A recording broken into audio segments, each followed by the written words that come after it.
world where achievements and accolades motivate us to do more and be more, we're often left wondering, is this really it? Deep inside, you know there is more to life. You're ready to leave behind the old, push your way through, and claim the deeper life that's calling you. That's where we excel. We're your hosts, Stephanie Allen and Maren Oslak. And this is the Soulful Leader Podcast. Sit back and relax as we share the shortcuts we've uncovered to help you make shift happen.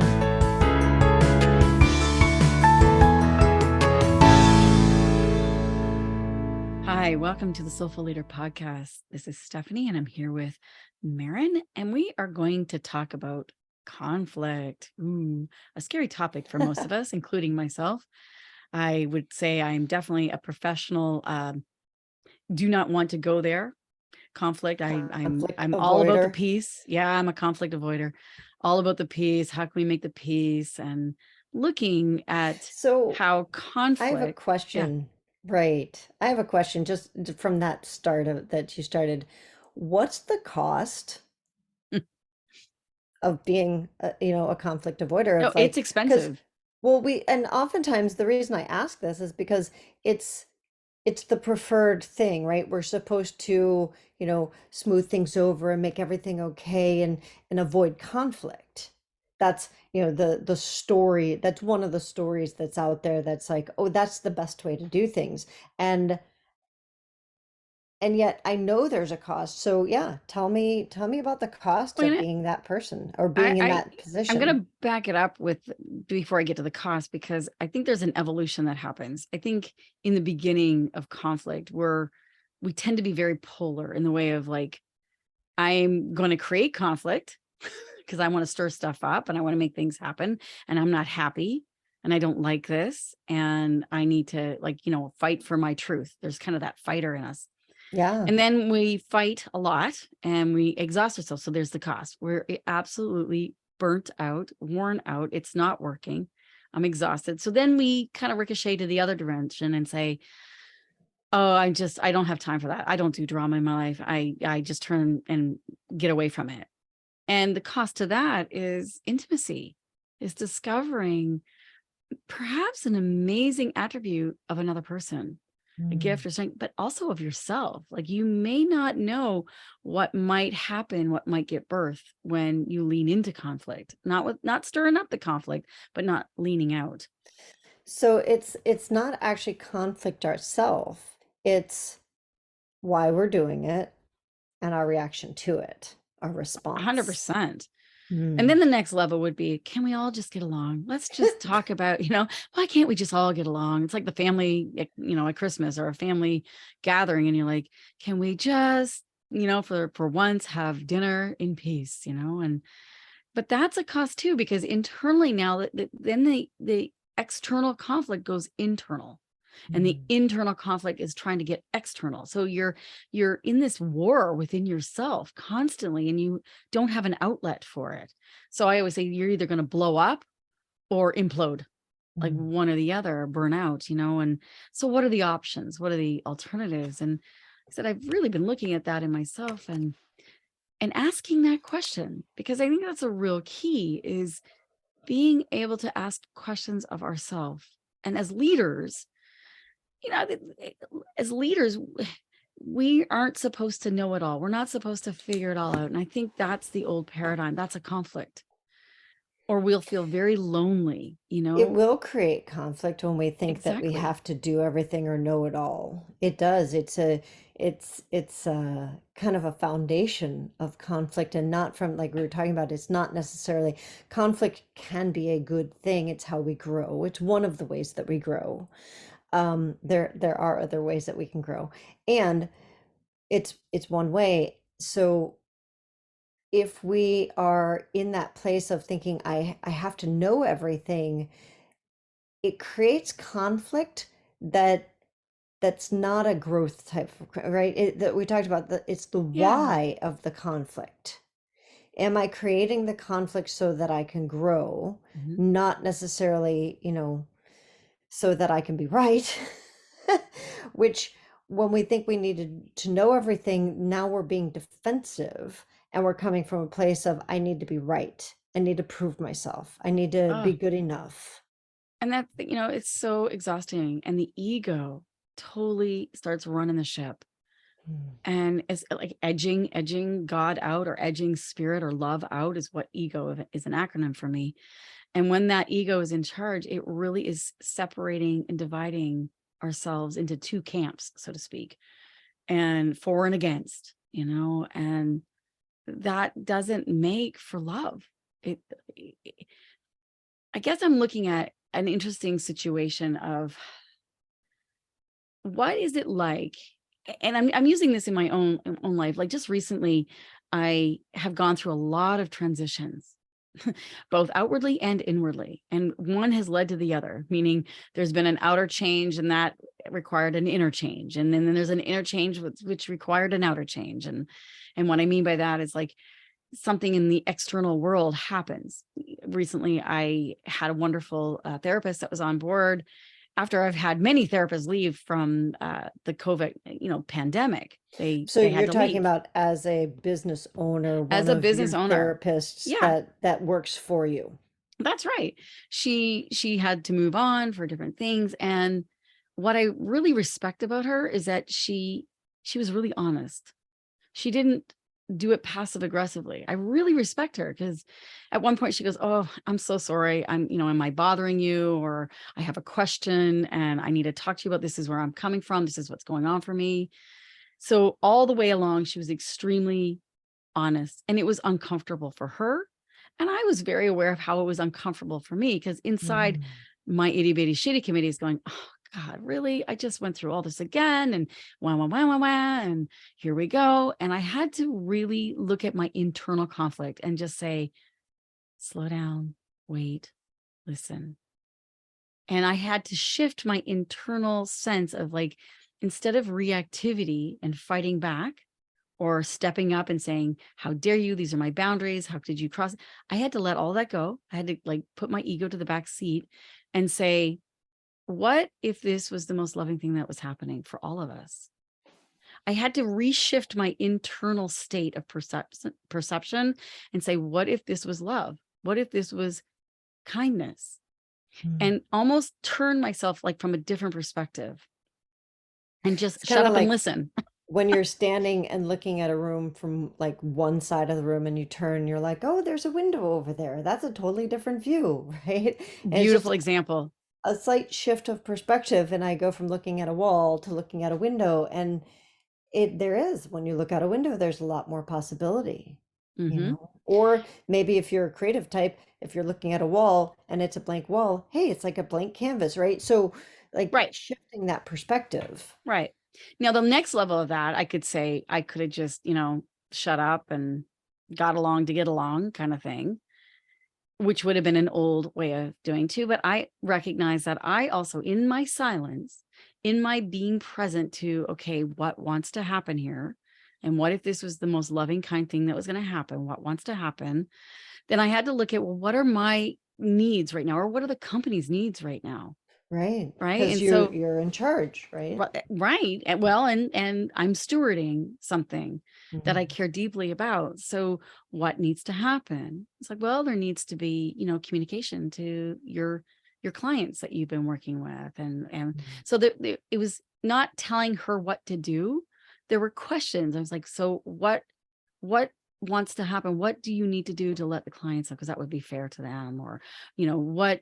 And I would say also with myself, there were certain bills that had to be paid that were needing to look at. And so instead of fighting, instead of being uncomfortable and running away and putting up or getting along to get along, Or being passive or being aggressive. a passive aggressive, we sat with it. And it was the most lovely cup of tea and snack that we had each other, and just really understanding each other. It's like there was actually a deeper intimacy in the way of friendshiping Mm. and understanding that I believe unfolds. It was a practice for me of, like, what kind of leader do I want to be? Right. And I don't want to have my ego be in charge all the time, because the ego is going to keep love out. It's going to always be in that protective mode, and it's going to siphon in that rescue, or that triangle that we've talked about before in past podcasts of the victim, the violator, and the rescuer. If I keep going around that triangle, it's always going to be suffering and it's going to create drama. Yeah. And so what wants to happen to get to the higher triangle of love, lover, and beloved? So I want to bring in here, we in that moment where when conflict shows up and we realize like it triggers us, something inside of us starts to feel a little bit like, oh no, that uncomfortability that you were Mhm. talking about. One of the things that I've started to do is to stop and realize, okay, it's kind of like the warning flag of like, you have an opportunity here. There's an Mhm. option. It hasn't gone either direction yet, right? So I can choose to look into my past for, I know what this is. I know how to deal with it, and just get going and deal with it. Mhm. And every Head down, butt up, drive through it. right. Gotcha. And why, when you were talking about the triangle, why that came up for me was because I think that the minute I go there, I go personally into one of those three modes. I become the victim. Oh, poor me. I become the violator of like, okay, like head down, butt up. I'm going full out and somebody's going to get run over. So watch Mhm. out because here I come. Or I become the rescuer of like, oh, here I come. White horse and all, right? Mhm. When I sit in that uncomfortability and, like one of the things that you asked yourself is, what kind of a leader do I want to be? Yeah. That person doesn't exist in you yet. Like you have an idea of who that is and how to do those things, and it's still an exploration. So that means you're presencing the future that's coming in. And that's like we can't go to our past to find how to do that. No. So it really is a moment for us to presence and go, I don't know what this looks like. Yeah. And so I will listen and I'll ask questions. And we've done lots of podcasts on questions, right? Questions Mhm. are our best friends. Yeah, it's not about big I guess that lower triangle too is like the fixing, figuring, and forcing. That's not right or wrong or good or bad. It's just that that is an old paradigm that is no longer working in the reality of where I want to go in my future. It's like it takes the cost of that is a lot of energy, a lot of financial, emotional, physical energy.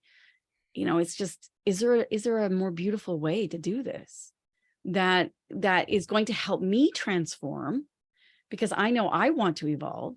I want to continue to be more of an effective, loving, beautiful person in this world. Mhm. I don't want to default to my old ways because I've been there. I've done that. I want to keep growing and moving. And I know I have a stewardship to do that. It's like to be totally embodying what I would call the feminine, the inner world, that inside part of ourselves, which is about surrendering Being control, comfortable in the unknown. right?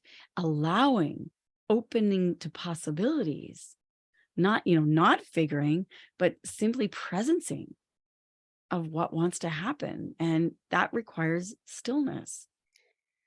Something that's coming up for me is like, this is the basis of our humanity Mm.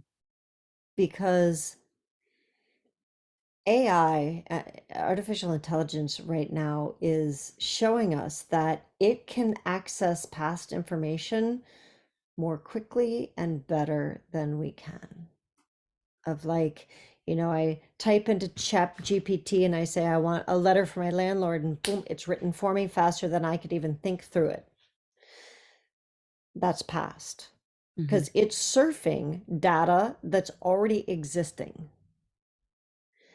So what makes us different from the AI is our humanity. And our humanity is what presence is, the new, the incoming, the like how things will be in the future to create that. And that's the incoming, that's our gift that we bring to the planet, and really does separate us from the exponential growth that's happening in AI. And it's like, I want us all to embrace our value from that perspective. Hmm. Hmm. And I'm going to say something about that when you're talking about the cost of the AI. It's like, one, it's great convenience, absolute great convenience that you got that letter drafted up ASAP. Like it's so freaking awesome. But if we're meant to collectively transcend the current paradigms that we're in, where, may it be systems in medical or political or financial systems, even relational systems, we cannot go to our past to answer that, like you're Right. saying. And we cannot get a chat bot to figure that out for us either. It's Mhm. going to require us to go to a place we've never been before, which is the future, Right. which is in our heart and soul. It's like the seed of the intelligence of what we're meant to become has already been planted in our DNA. It's not outside us. However, the external environments can help to awaken the internal longing, of the internal ache or pain of something different. Someone asked me recently, "Are you lonely, Stephanie?" Because I've had a lot of changes, a lot of heartbreak, and I want to say a heart opening. And I had to really, because quickly I wanted to say, yes, I'm lonely. I really miss all this or all that. And I had to catch myself from defaulting to an old pattern from my Mm. past. And I stopped for a minute, and that's another key, stopping and just listening. And I said, am I lonely? And I said, no, actually, well, I'm longing for a future that I don't know yet. That there's something I know from my past I don't want to keep repeating. And I'm going to need to stop being the Stephanie I used to know.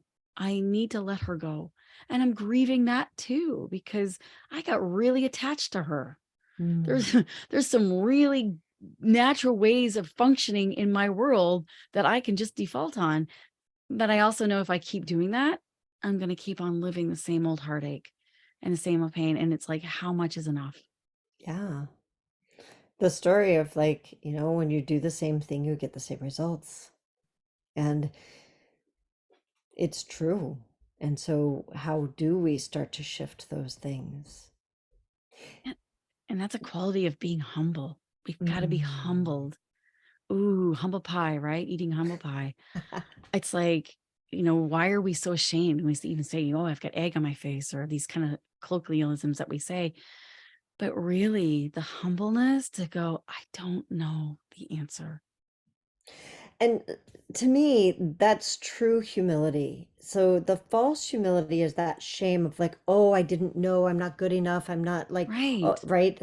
That's not real humility. Real humility can stand up as a leader and say, I don't know. Yeah, I don't know. And I need, and in searching for help. Right. Will you help me? Right. And I heard We're something the meant other to do day. this together. Yeah. It said, asking for help isn't about giving up. Mm. Asking for help is an act of love, that you are so willing to love that you're going to lean in that much more lovingly, to be humbled and to allow guidance and help in, because you care so much I about love that. yourself and the projects or the people that you're serving. It's such a different story from the competitive story that we were taught, especially in business, that it's me versus you. Hmm. Because now there's a wall between us, and there is no love, there is no intimacy, there is no connection. It becomes an antagonistic place. And when I can say, hey, I don't know, maybe you have the answer. Now it becomes a collaborative space, and we may be competitors, meaning that Hmm. you have the same product that I have, we're doing it in slightly different markets or whatever, and now we're collaboratively working on it. And now I actually open my heart because I start to get to know you a little bit. And one of the things we've talked about in a prior podcast is the only way to really know somebody or to love somebody is to know them. Which requires questions. And like the willingness to A, say I need help, B, be collaborative, and C, ask questions and be Mm-hmm. in that I don't have all the answers. And that's humility. It's not shame. It's not, oh, I don't have all the answers. Poor me. I should, blah, blah, blah. It's, I don't have the answers because I'm meant to do this with other people. We're not meant to do it alone. Mm-hmm. We're really not. I remember this is years ago, and this is just helping me remember something quite profound. When there's chronic pain in the body, I remember one of my teachers saying to myself, if you can ask the pain, what is the question it's seeking an answer to? Hmm. If your pain could talk to you, what question would it ask you? And sometimes as a therapist, I will ask a client a question. And I cannot tell you how many times clients have said, where do you come up with all these questions? And I always used to say, well, inquiring minds want to know, like, I care. And that's the truth. It's like when we care about ourselves, about another, or about, a system or a project, we keep asking questions, not out of an interrogation, like to fix it or figure it or force it, but out of genuine collaborative coming together, wanting to have intimacy and to solve, not even solve, but to lift it up to a new version that we can't do on our own. To kind of peel the layers. I love Yeah, the Shrek thing, right? I'm an onion. I'm that's fully right. right. That's right. Yeah, and it is. It's about there's everything has layers to it. It's never just one thing. It may be an answer for right now, and then the next layer it might be a different answer. Yeah, I love that. Earlier when you were talking about really getting to know ourselves and like our reason for being, it made me think of like the seed that's inside of us. It's already there. It's not something we have to go find. It is in some ways, and that I think it's the peeling the layers to get Hmm. to that seed that is blossoming inside of us. And it makes me think of a tree or a plant where, it's stretching towards the light. And you talked about the environment that it needs. It does need the right environment to blossom and to grow. Hmm. So it needs the water and the light. And some plants need shade and some plants need dry, some, so all of them are different. It's not all the same, which is perfect for us. And yet an acorn won't ever grow anything other than an oak tree. Yeah. Yeah. So we're so busy trying to be some other plant than who we came to be that we don't even know what our original seed was. And I think, it's like one of the things for me that feels most essential for soulful leaders is that quest to peel the layers of all the stuff that we've been told we should be to get to that acorn, to that, what is my seed? What's my unique gift that I bring to the world? And I don't have to know everything else because somebody else whose unique gift is that, they're going to bring that to my table. If I can, as a leader, be humble enough to say, I don't know, it's not my answer. You have that answer. And Hmm. now I've Hmm. empowered my team. And what a different way of leadership. Yeah. I mean, what would our world be like if we were seeking to understand and to connect with each other? And we did that by questing, by letting go of our ego and, letting go of an interrogation questions from our ego, but from collaborative questions, from what wants to happen between us, between the world, what are we being called to do? And looking at conflict not as I did something wrong and I have to Right. fix it, but from an opportunity for greater love Yeah. and intimacy to know ourselves and each other. That's so funny because I was thinking like this comes directly back to conflict because conflict will still be there. It just Mhm. changes how we approach it, the why that it happens and the who that shows up to work with it, Mhm. right? And now conflict becomes an opportunity instead of something to avoid. it allows for growth. And you're like, one of our teachers has an expression, and Stephanie and I use it all the time, of like, interesting creation. And it makes you laugh when you say that to yourself. Instead of reacting, something like absolutely profoundly, like you just go, what? WTF? Like what just, if you can just go, okay, stop for a second, like, wow, fascinating creation or fascinating response or whatever, right. it actually will make you chuckle inside. And that laugh, that humor actually breaks a pattern of behavior so that you can now choose a new behavior or choice that is going to call your future rather than keep reliving your past. Yeah. So I think that we'll leave you guys with that this week. And so our assignment, I have an assignment for you. I want you to find as many times in your day as possible that instead of reacting, you go, "Oh, fascinating creation." And hold presence. Don't try to fix it or force it or figure it out. Just What would it be like right. if you just stopped and breathed and Laughed. laughed and said, fascinating creation, what wants to happen? Right. That would be loving. That would be the most Yeah. loving thing that wants to happen here. What is the opportunity here?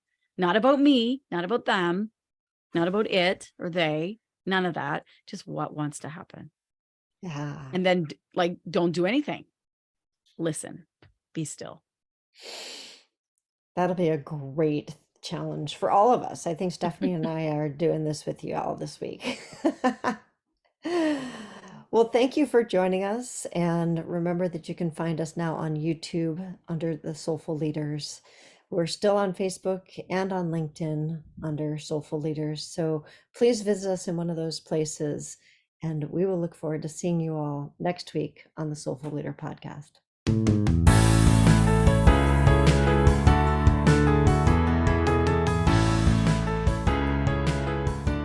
And that wraps up another episode of the Soulful Leader podcast with your hosts, Stephanie Allen and Maren Oslack. Thank you for listening. If you'd like to dive deeper, head over to our website at thesoulfulleaderpodcast.com. Until next time.